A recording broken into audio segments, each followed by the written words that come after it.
Hello everyone and welcome back to another anime vs manga character analysis. If you are unfamiliar with this segment or are new to the channel, first of all, welcome and thank you for subscribing or thank you for checking out my videos. This is the segment I do once every few weeks where I take a character from Yu-Gi-Oh!, I analyze their anime counterpart and their manga counterpart, then give my thoughts on which one I liked better and why. You guys voted as you always do and decided that Asuka Tenjoin, or Alexis Rhodes in the dub, would be the fourth character and the first GX character to be analyzed. Poor man Jome, he barely lost to Shark and lost by literally 3 votes to Asuka. I'm sure we'll get to him eventually, but you do have to feel bad for the guy. Anyway, let's begin. By the way, I will not be mentioning Asuka from Arc 5 since it is a different version of her. Just wanted to clear that up before we start. I hope you guys let me know which version of Asuka you enjoyed more, and I hope you enjoy the video.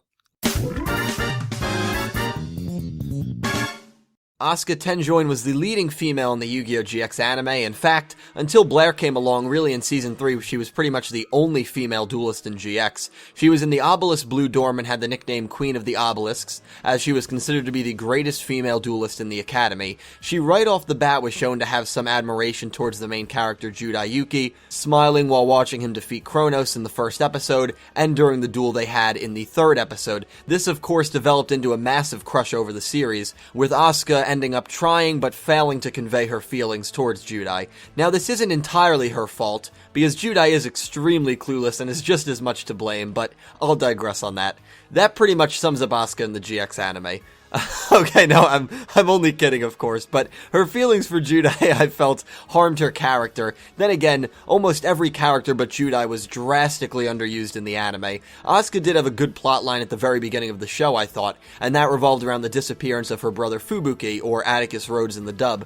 Fubuki mysteriously disappeared a while back while he was residing in the abandoned dorm, along with a few other Obelisk Blue students. Something I really liked about Asuka's character was the bravery that she had, and I feel like that gets overlooked sometimes. I mean, she enters this building by herself after dark to search for her brother. I don't know about you, but I wouldn't enter the abandoned dorm by myself if someone offered me $1,000. She ended up getting kidnapped by someone Kronos hired. He's a great teacher, by the way. Honestly, a guy every future teacher should strive to be like, and is rescued by Judai. She becomes one of the 7 people deemed worthy enough by Chancellor Shepard to hold a spirit key and protect them from the Shadow Riders. Now, I really wish she dueled her brother, who turned out to be the first Shadow Rider. I felt like it would have been a big win for her that she kind of lacked the entire series. I know she does beat her brother a handful of episodes later, but the stakes were meaningless in that duel. She did have a cool moment when she was willing to sacrifice herself for the sake of Judai, Sho, and Hayato. I'm always torn when talking about Alexis in the anime because I really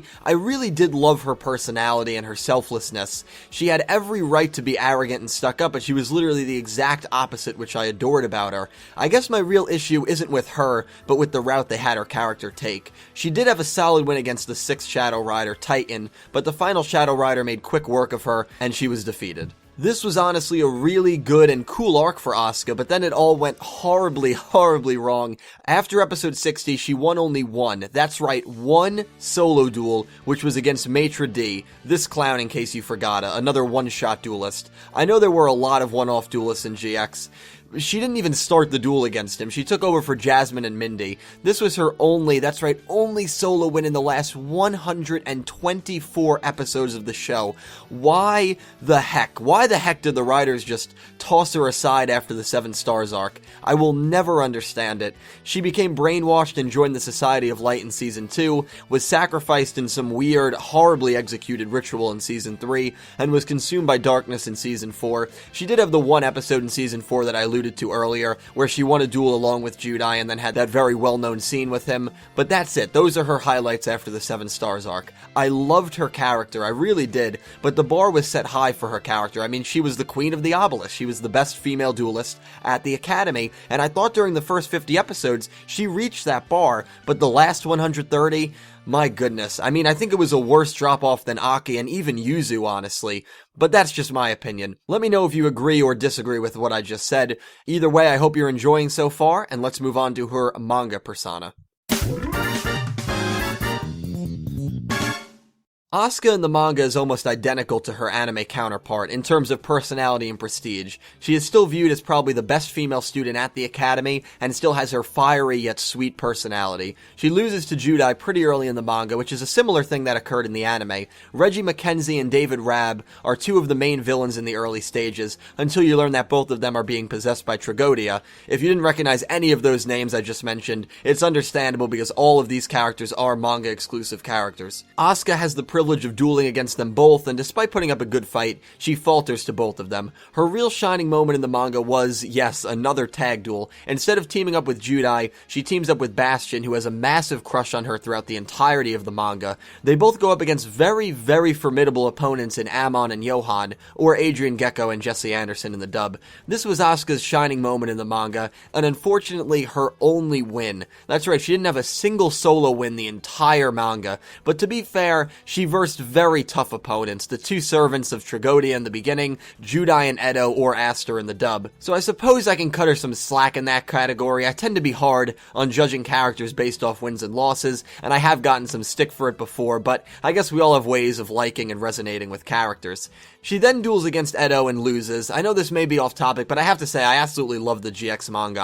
I loved all the mangas, but so many people told me the GX manga was amazing, and it really, really is. Just had to throw that out there. Anyway, back on topic. The one thing I really did enjoy about her in the manga is that she was almost always present. Moreover, she really showed no feelings romantically for Judai, which made her presence in these situations a little bit better in my opinion, because it showed how much she cares about her friends, just from a friend perspective, and just that she loves dueling altogether. She wasn't there to be fodder for Judai, which again, I'm not hating on that plot in the anime, I just thought it was pretty badly executed. So I'm glad they didn't repeat those same mistakes in the manga. All in all, Asuka was enjoyable in the GX manga. I do wish she had at least one solo victory though. There are definitely a few notable similarities between anime Asuka and manga Asuka.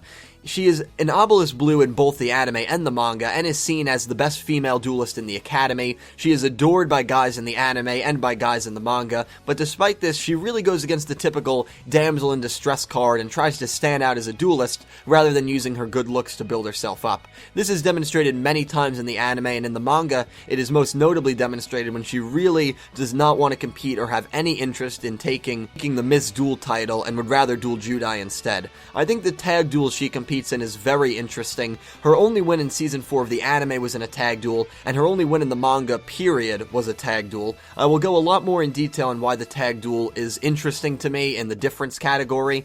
She also dueled Judai in both the anime and the manga, and in both was defeated by him. She is the younger sister of Fubuki in the anime and in the manga. Moving on to some differences, the first notable one is that she really does not have any romantic feelings for Judai in the manga. While that was a big subplot for her character in the anime, especially in season 4, it seems they decided to completely scrap any romantic feelings her character might have in the manga.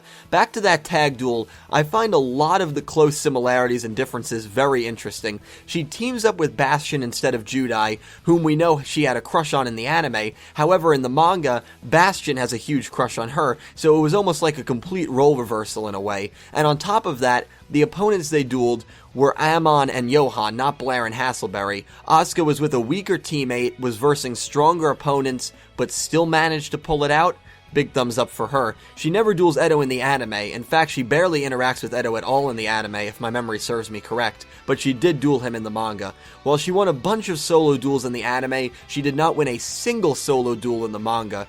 Also, it seems the entire subplot of her wanting to become a teacher was missing from the manga as well. We know in the anime her goal was to study abroad and become a teacher in the future, but she never mentions anything along those lines in the manga. Also, while she uses rituals in the anime, she never used a single ritual card in the manga. Alright guys, as you know, not my best area of expertise, but I like to quickly go over what kind of deck these characters used in the anime and in the manga, go over the monsters they had, try to identify their ace monsters and the monsters with the most attack. In the anime, Asuka actually runs two different decks throughout the show, her main one being the Cyber Girl deck and the other being a White Knight deck, while she was possessed by the Society of Light in Season 2. In her Cyber Girl deck, her ace monster is Cyber Blader, but I always considered Cyber Tutu to be a pretty symbolic monster that she used, even though it did have low attack points. Her strongest monster in terms of attack is the ritual monster Cyber Angel Dakini with 2700 attack points. In her White Knight deck, her ace and strongest monster is White Knight Dragon, which has 3000 attack points. By the way, the original name of this monster is Blue Ice White Knight's Dragon, which I think is an awesome play on words, clearly referencing Seto Kaiba's Blue Eyes White Dragon. In the manga, Asuka plays an ice deck. I don't know which one I would call her ace monster, since she utilizes all three of her strongest monsters pretty equally and well throughout the manga. Her Blizzard Princess is the one that defeated Johan and Amon, so if I had to pick an ace, that is the one I would pick. Her strongest monster is Ice Queen, which has a whopping 2900 attack points. So which version of Asuka did I enjoy more? If I had to pick, I would say that I liked her manga persona more than her anime persona. Now first off, I think for GX especially, a lot of the characters I analyze, I will enjoy their manga persona more, and the main reason for that is there's really no filler in the manga. Now yes, she did only win a single time in the manga, and that is probably my biggest gripe I have with her, but I would rather a character win a big duel against two very skilled opponents, lose to Judai and Edo along with two of the main villains in the beginning, then duel 6 one-shot opponents like Pierre the Gambler and pick up wins that way. Her biggest two wins in the anime, Manjume and Fubuki, whom I think are about level duelists as Johan and Amon, especially the Manjume and Fubuki in the anime. Another thing I liked about Asuka is she never really became a damsel in distress. In fact, I thought her character pacing was really well executed in the manga. She dueled in the beginning, the middle, and towards the end. While in the anime, not only did she get killed or sent to darkness or possessed like 4 to 5 times throughout the show, she had almost all of her wins in the first 50 episodes, and then the writers forgot about her. I did say before I loved her anime personality, but her manga personality is almost identical to her anime personality, so she doesn't really get an edge there, and in my opinion, she was just a better written, better executed character in the Yugioh GX manga than in the Yugioh GX anime. But please, let me know which version of Asuka you preferred down below. Alright guys, so that wraps it up. Thank you all for watching my anime vs manga character analysis of Asuka Tenjoin or Alexis Rhodes. I really hope you enjoyed, and I wanted to specially thank all of you guys for pushing this channel to over 5,000 subs in about 2 days. This community never ceases to amaze me, and I am very excited for what the future holds. Please leave any thoughts down below on the video, and any other suggestions you may have for characters you want to see me analyze in the future. For now, the link is in the description to the next poll, so please head on over and vote. For the 5th anime vs manga analysis, I decided the special theme will be villains. I'm going to pick a special theme every 5 videos, so please check out the poll and vote. Thank you guys so much for watching. I hope you enjoyed, and I hope you have a wonderful day.